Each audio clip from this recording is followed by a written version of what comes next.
One of the best parts about traveling for vacation is finding deals that you never find in your area. And today, we're hunting around Nashville, Tennessee. Let's go.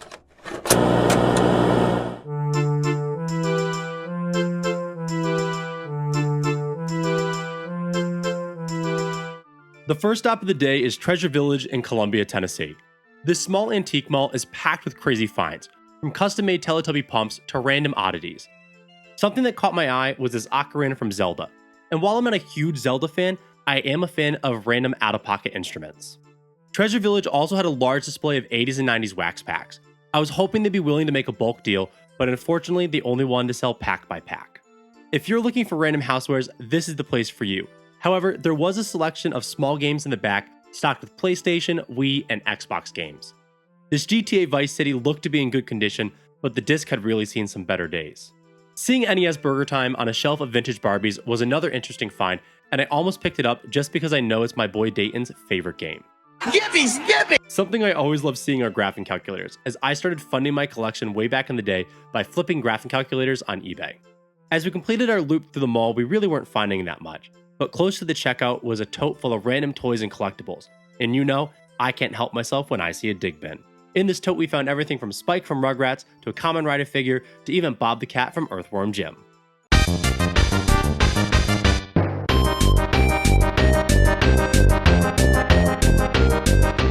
Next up on the list was Totally Rad Toy House, which has become one of our favorite local spots. Over the past few years, they've gone from just your local toy store to now renting out booths for other vendors in what they've deemed their collector's corner. I found this to be an awesome way for prospective vendors to get into the reselling game, as well as for buyers to find those random niche items. Totally Rad Toy House was stocked with amazing nostalgic finds. I'm a sucker for loose figures, as it's a great way to start building new collections. And I was stoked to find some awesome figures from childhood lines like Mummies Alive, Alvin and the Chipmunks, and even Butt Ugly Martians. We are the Martians, the Butt Ugly Martians. We are the Martians, the Butt Ugly Martians. One of the lines Cruz has been talking about recently has been James Bond Jr., and seeing his collection grow has got me a little jealous, so finding these carded figures was an amazing nostalgic find. However, I'm running out of places to put carded figures, and personally, I feel that these figures need to be displayed and not put in a box somewhere. Luckily, one of the booths had some loose figures, and I couldn't say no to picking up Dr. No from the line. Something cool to see in these booths have been the custom and modded figures that the vendors have been piecing together, like the Strong Hand Bebop. The same booth also had Dig'em from Sugar Smacks, and if you've been watching our channel for a while, you know I love my advertising mascots.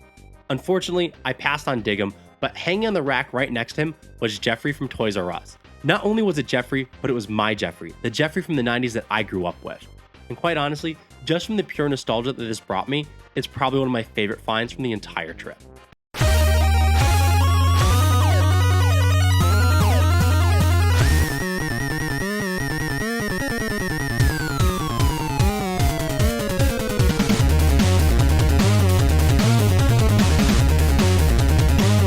Our next stop was Replay Toys in Hendersonville, and just like the last Replay Toys that we went to, there's a lot of modern lines and Loungefly. However, this stop also had some higher end vintage items like TMNT Half Court and even this boxed Food Fighter Barbecue Bomber. If you weren't aware, between the Sega Master System and the Sega Genesis, Sega and Tyco released a line of toys called Pocket Power. These were a line of toys about the size of a credit card and a cool piece of gaming adjacent history. Now, one of my wife's favorite movies from childhood is Page Master, and she instantly fell in love with these plushies. But with a price point of $350 for the lot, we had to pass on them. So if you know anyone trying to offload some Page Master toys, let a guy know. A toy line that I've started seeing more and more of in recent years has been these Mucha Lucha figures. And I can't tell you how many times I'd come home after school, throw on WB Kids, and watch Static Shock, Jackie Chan, and Mucha Lucha. So these will definitely be something I'll be on the lookout for.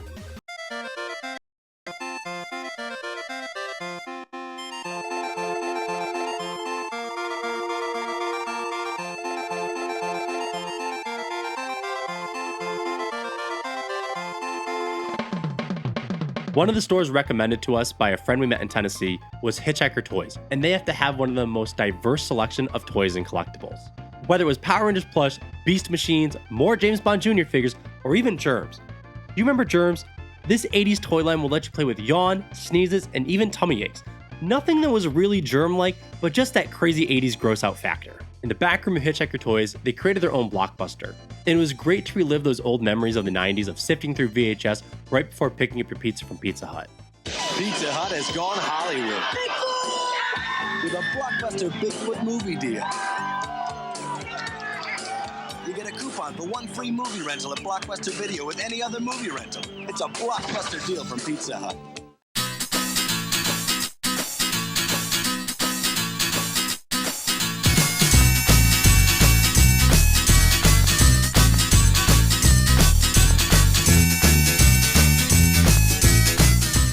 Our last stop of the day was IC Toys Nashville. Now, this store is known for their Star Wars figures, and not being the biggest Star Wars fan, my expectations weren't that high. But this is the store that we found the G1 Soundwave at just a few years ago, so I know they have the possibility to surprise me. Right in the front, they had a great glass case of vintage unopened pack of Pokemon cards, bootleg He-Man, as well as a mint-on-card Dr. Claw from Inspector Gadget. It was a neat touch on the card, hiding his face, seeing it was always hidden in the cartoon. Moving up the aisles, I saw a selection of carded X-Men figures, and still reeling from the FOMO of letting go of the classic blue and yellow Cyclops, I picked up the X-Factor appearance in Professor X as well. It was at this moment I felt that the hunt for Titanus was truly a lost cause. I've been documenting our entire trip, annoying my wife, all for this grill that we may never find.